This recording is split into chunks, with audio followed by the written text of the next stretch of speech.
Mr. Deputy Speaker,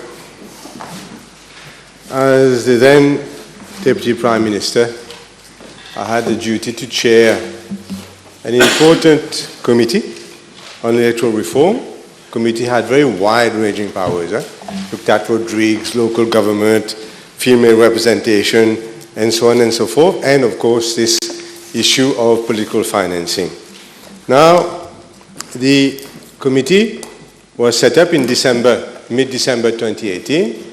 Despite the end of the year, etc., we completed our first report, which was, as I seem to remember, which was on political financing by the end of March, and it was then approved by Cabinet. I think it was on the 1st of April 2016, so not even 4 months after.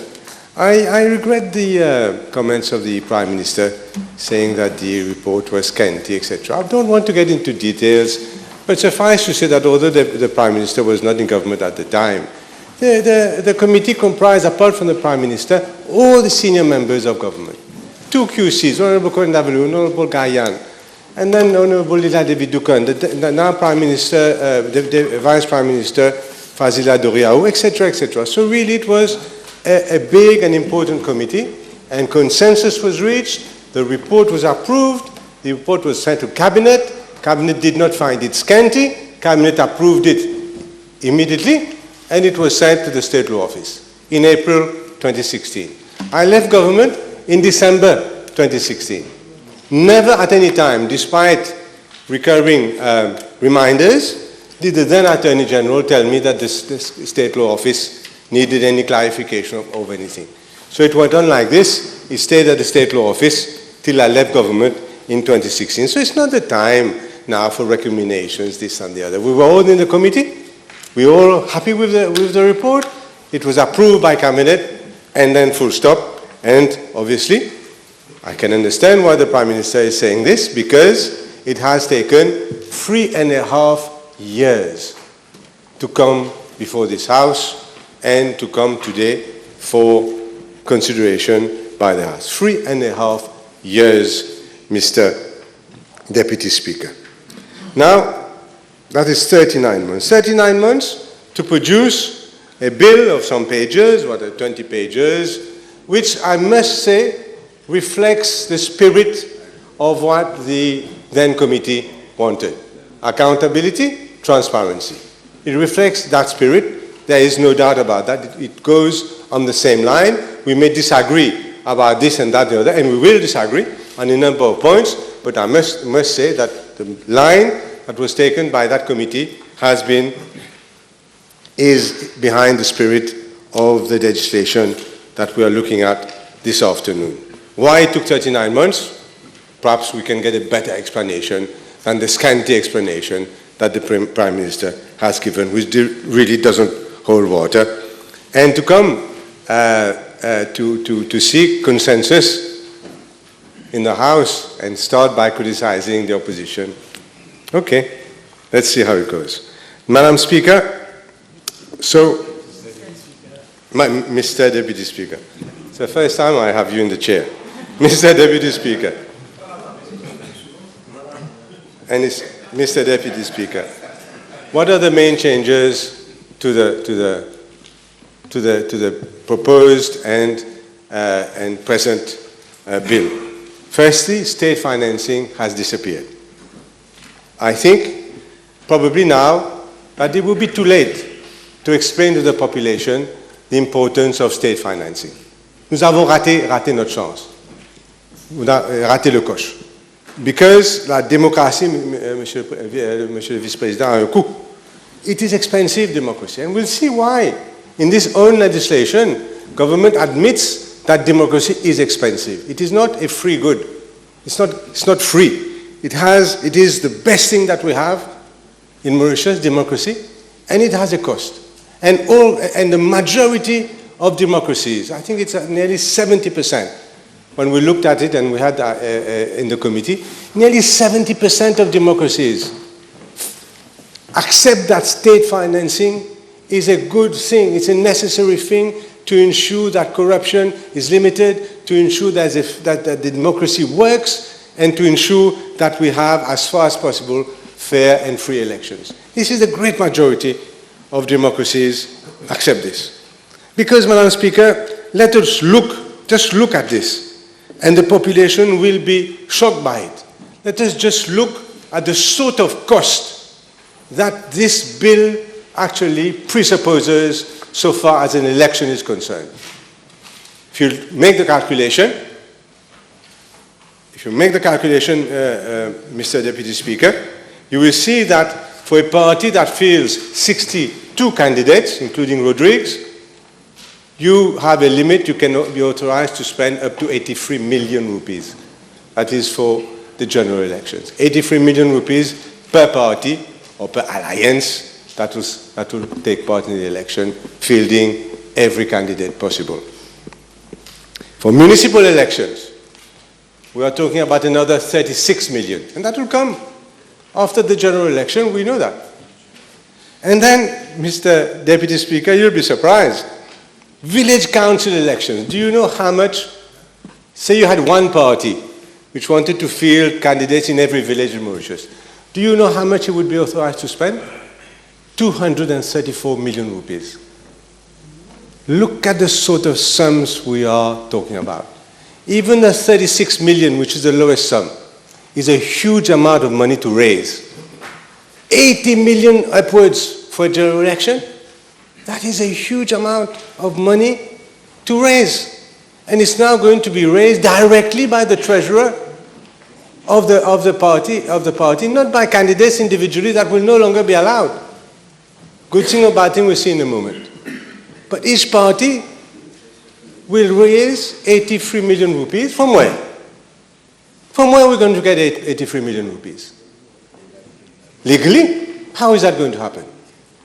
This is the question that the population needs to ask itself, and this is the reason why state financing, and we had in mind, if memory serves me well, a sum of 150 million rupees that the state would have put aside every 5 years. Every 5 years. We just gave 52 million rupees to CMT to export. We can afford 150 million rupees every 5 years for democracy. And this is why I regret that it is not in the bill. I accept that it is late now to explain this to the population. But it is not the fault of the opposition that the bill has come à la veille des élections générales. It is not our fault, it is not our doing, and that is to be laid strictly at the door of government. So we are talking about, Madam Speaker, per alliance, per party, fielding 83 million. So you have 3-4 parties coming up in the general election. Imagine how much money is going to be wielded, Mr. Speaker. It is quite mind-blowing in the absence of state funding. In the absence of state funding. This is the first thing, Madam Speaker.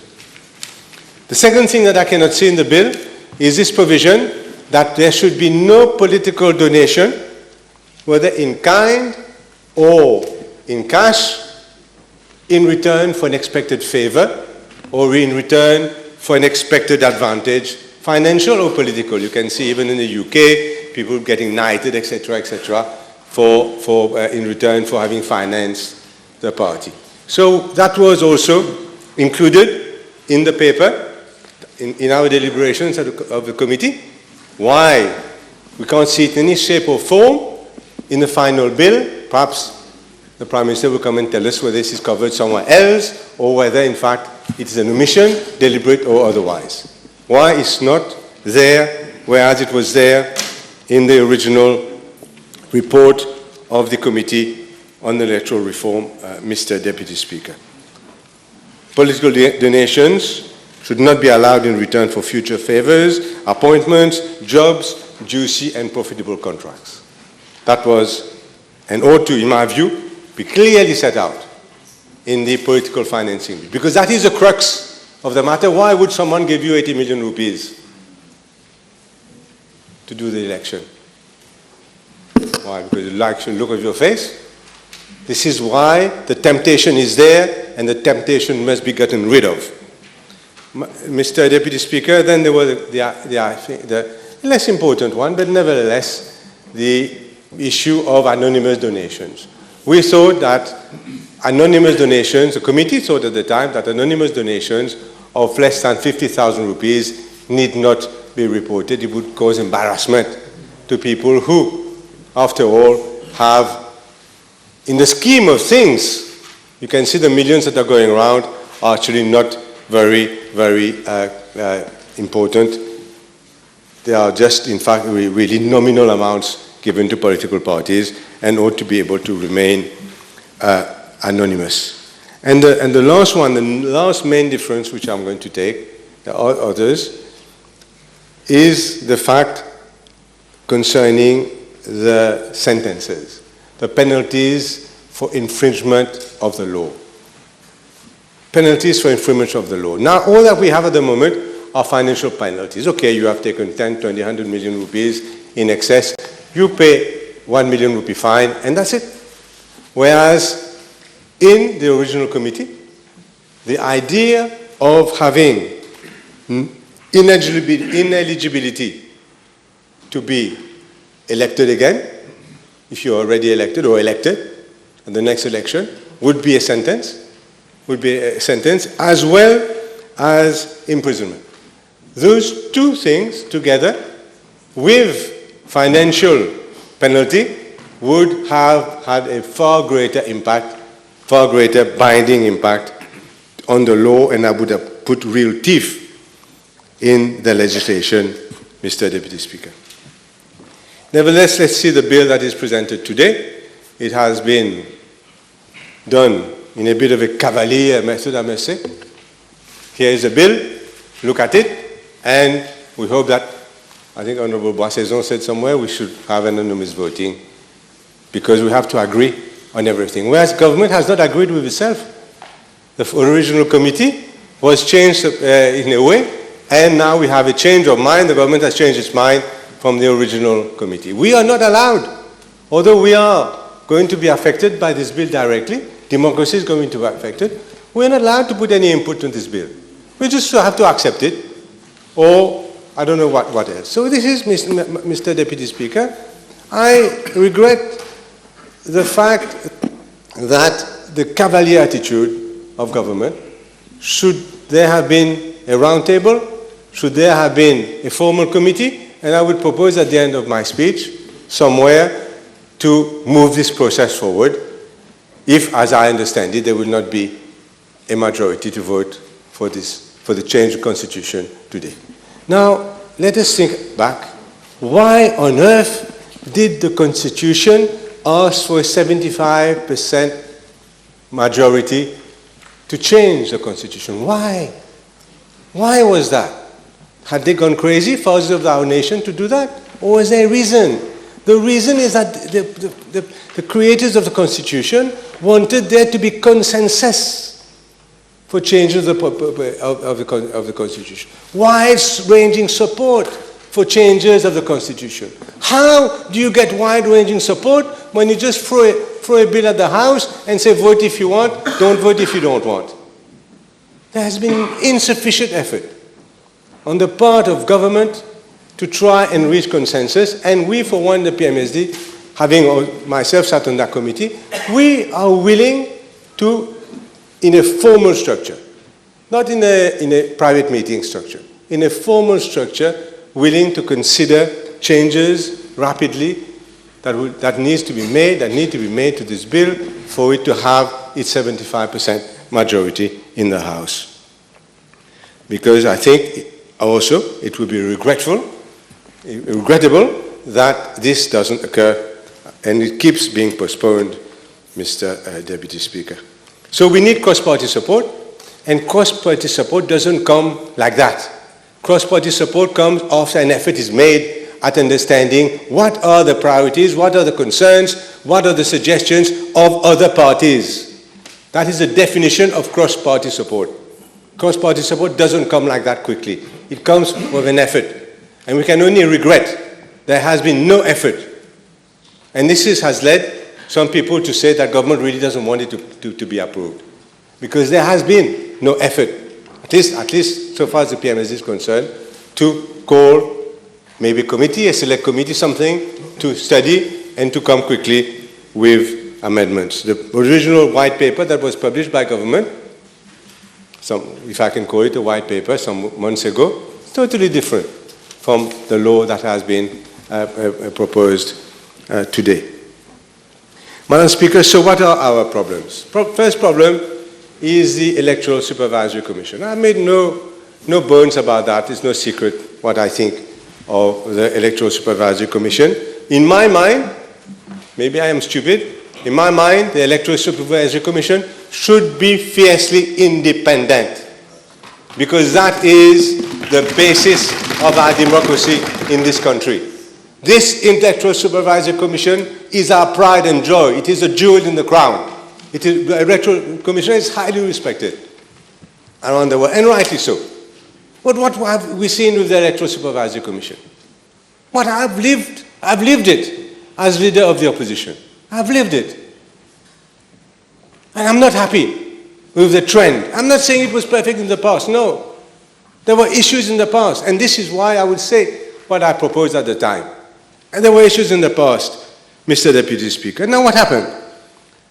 Un beau jour, sometime, I don't remember when, I received a letter. This is a consultation, by the way. The President, whoever sees consultation, are sending the leader of the opposition a letter. I presume it was before that the same. And you reply, and you don't know what happens ever again. This time, we replied. We obviously objected to Mrs. Sona Ori being appointed. Why? Because she was politically conflicted.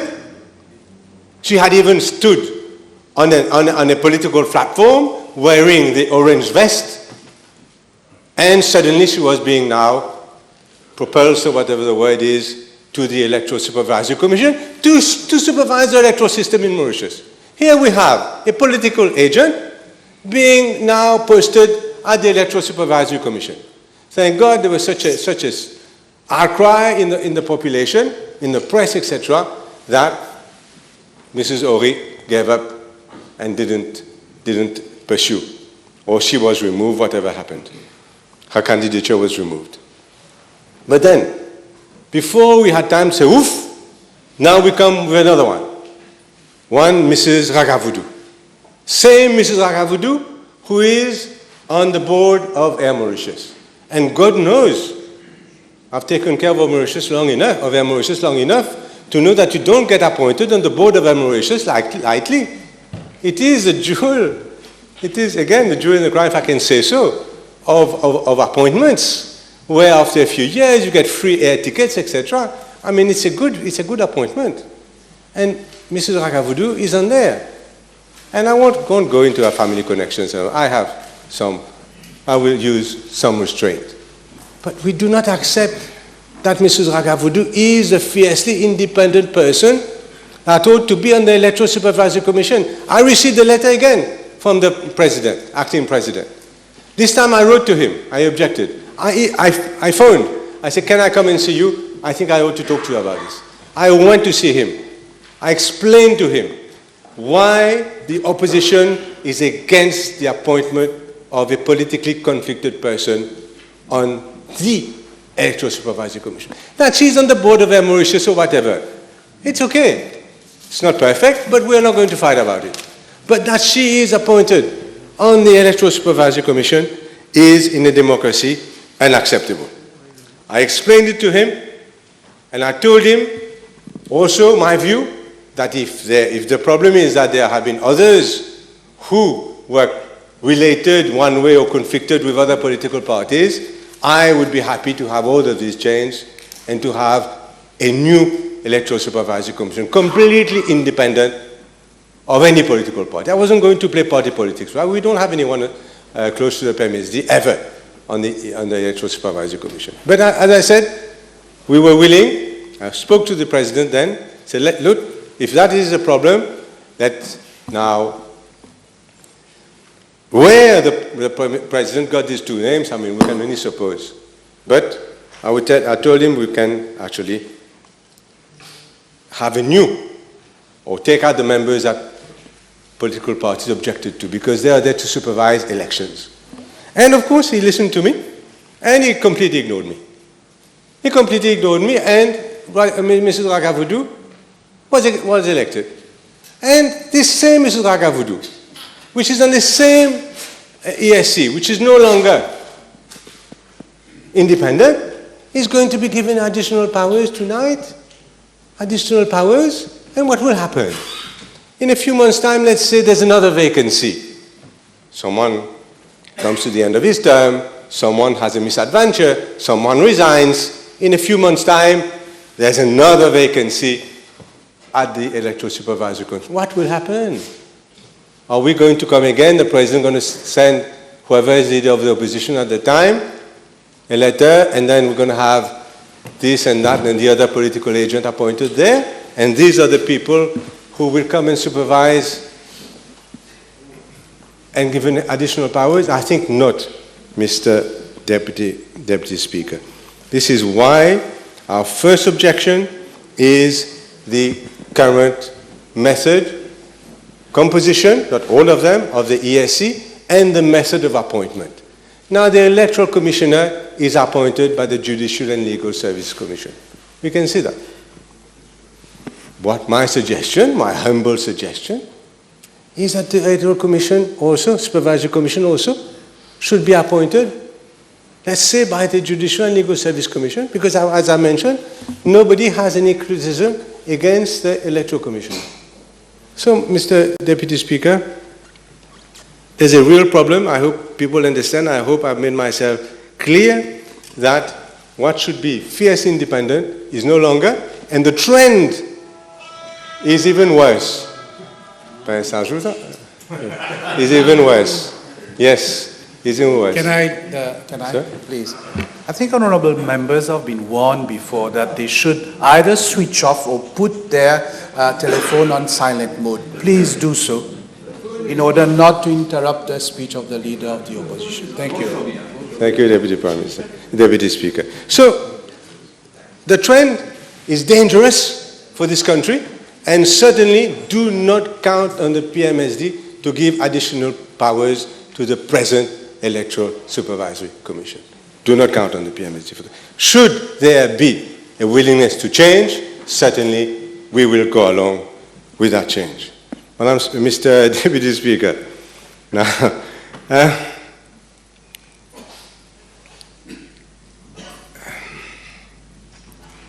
so again, I say government accept the consequences of having had conflicted, not independent persons on the Electoral Supervisory Commission. But, Mr. Deputy Speaker, there are other issues. I believe that this bill is so important that it must leave no room for supposition, no room for approximation, and everything must be absolutely clear, no subjectiveness, no ambiguity, no vague powers. And this is why I'm going to raise the issue of two sections of this bill, Section 6.1 and Section 6.3, of 6.1F and Section 6.3. Why do I do this, Mr. Deputy Speaker? We have all read in the international press issues arising in the region, mostly Africa, South America, etc., where presidents, parties are not allowed to take part in the elections. They are not allowed to register themselves as candidates for some, usually some subterfuge. He was not born here, this and that. Many other reasons are evoked to prevent the democratic process from working properly.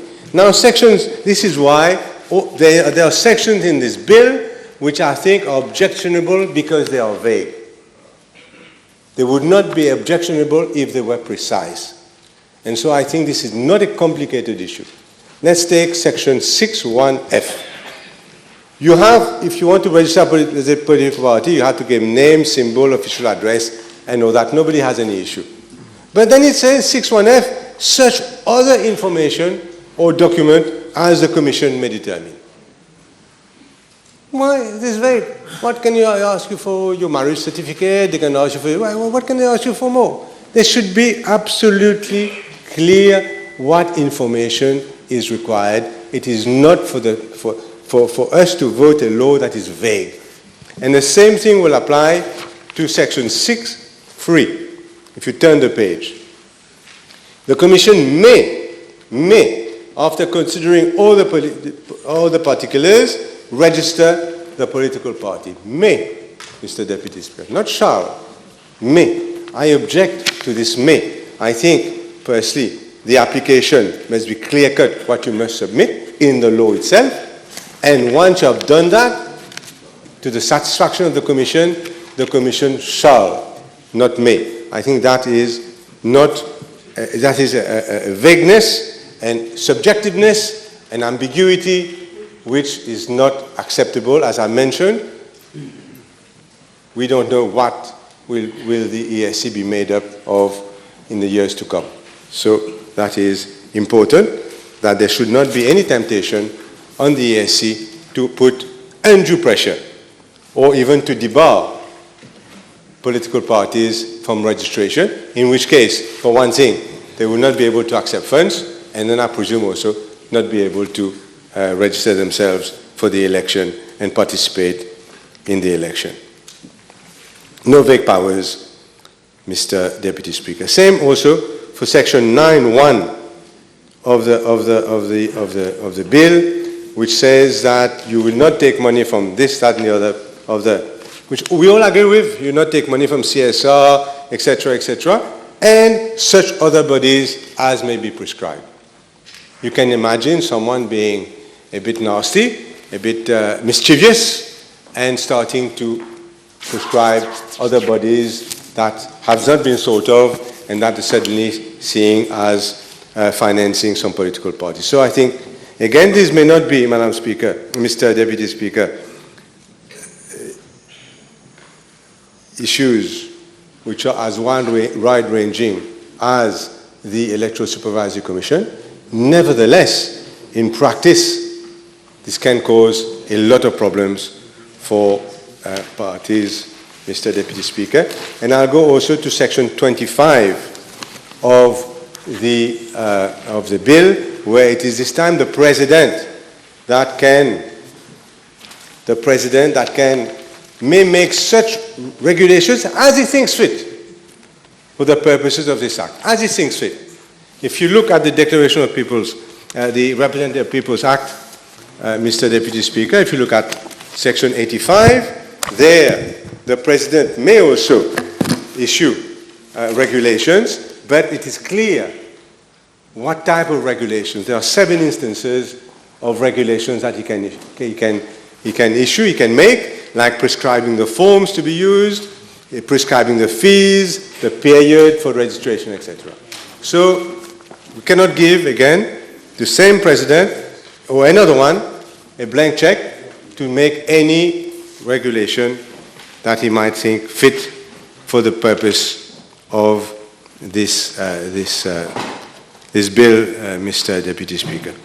What about the financial aspects? The financial aspects, we talked about anonymous donations. We think it should be included, small amount up to 50,000 rupees, but it hasn't been. Mr. Deputy Speaker, what about membership fee? Isn't that a loophole? You are allowed to give membership fees are not accounted for as donations. But I can have a simple member's fee. I can have a silver member. I can have a gold member. I can have a platinum member. Still a membership fee. A platinum member can be 5 million rupees. It can be 15 million rupees. A life member, who knows? So it's not appropriate. It is too big a loophole to accept. You cannot have the simple word membership fee. It is open to manipulation because you can have all types of members. And this can go to any amount without it being counted as a donation. Another one which I think is astounding, Mr. Deputy Speaker, is the question of airtime. Now, if donations in kind are strictly controlled, even a banner, that you have on you would put, outside the market or something, that is controlled. You have to account for the banner. You have to account for billboard. You have to account for everything. But you do not have to account for free airtime. No, free airtime, you have to account for the banner, vote this, vote that, but not free airtime. If you're donated banners, you have to account for it. If you're given free airtime all day long, your radio will give you airtime, that is not a donation. And when we know that we have 2 new radio stations, plus the embassy, but the embassy is controlled during the campaign, I think. These 2 radio stations, they are coming up, they've just been licensed, lucky people, there's a case in court and all that, lucky guys, we all know their political affiliation, and this is glaring inclusion in the law that free airtime is not going to be counted as a donation. That is not acceptable, Mr. Deputy Speaker. Now, there's the report, I understand, that the Electoral Supervisory Commission will be making to Parliament. That's all it says. The ESC will make a report to Parliament. I think, again, to avoid ambiguity, we need to know what is going to be in the report. What issues, what are the subject matters that the ESC would include in its report to Parliament, Mr. Deputy Speaker. Now, there's one thing I need to raise. I don't know whether it's a drafting error, but Section 9 of this bill, says that it is only the Treasurer who is allowed to collect funds for the party. I've got no issue with that particular bit of the law. But if you look at Section 53B of the Representation of People's Act, there it says the donations are only to be paid to candidate or to his electoral agent. So I'll be grateful if maybe there has been an omission, maybe I've misunderstood, but it's apparent to me that there is a contradiction in the law as far as that is concerned. Madam Speaker, as far as disclosure is concerned by companies in their financial statements, that is Section 11C of the bill, now that section does say clearly that the amount of donations made to a registered political party. It is in the singular. Now, the Prime Minister said, in fact, that the donations will be amalgamated completely and published in the financial statements as one figure, donations to political parties. So I wonder whether the way that it has been drafted, that is, donations made to a political party, whether it doesn't require, as I can read the law here, individually, Deputy Prime Minister says, no, fair enough, individually require a separate disclosure. Mr. Deputy Speaker, Section 14.2 requires report of donations received by party alliance to be signed by the treasurer of each political party. How can that be?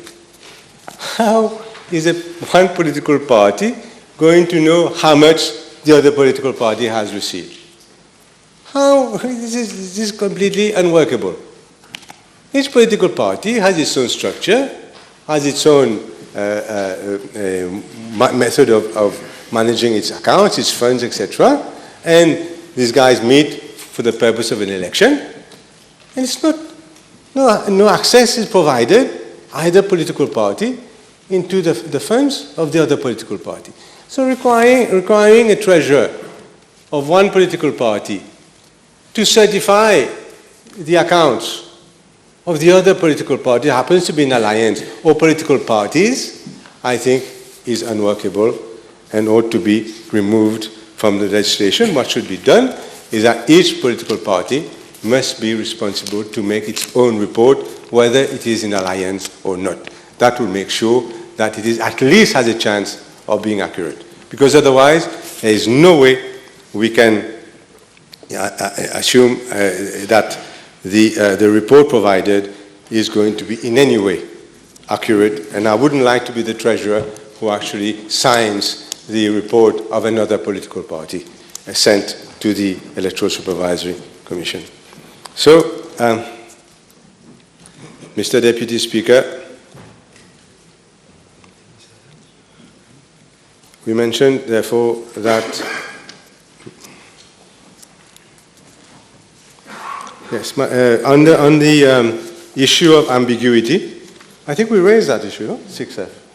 The such other information as there's also section 6F, which I think I mentioned, but I'm being given this paper. I think I mentioned it. Mr. Deputy Speaker, so as I mentioned, I was in the chair of the committee. The essence, the idea, the philosophy is still here. We have issues regarding, they're not that major issues, if you think about it. They are not sort of mind-blowing issues. We are asking for a proper supervisory body that is fiercely independent, and then there are other housekeeping issues that I thought of. My colleagues on this side of the House will raise other issues which I'm sure are as important. So what am I asking for from now on? We are asked to vote this bill, I think, at 5 a.m. in the morning. Is that serious? Is that how government wants to proceed with amendment to the Constitution? I think not, Mr. Deputy Speaker. The population will not accept that we treat our Constitution in this way. What I'm saying, we have some points here which are genuine points. Others will have other points.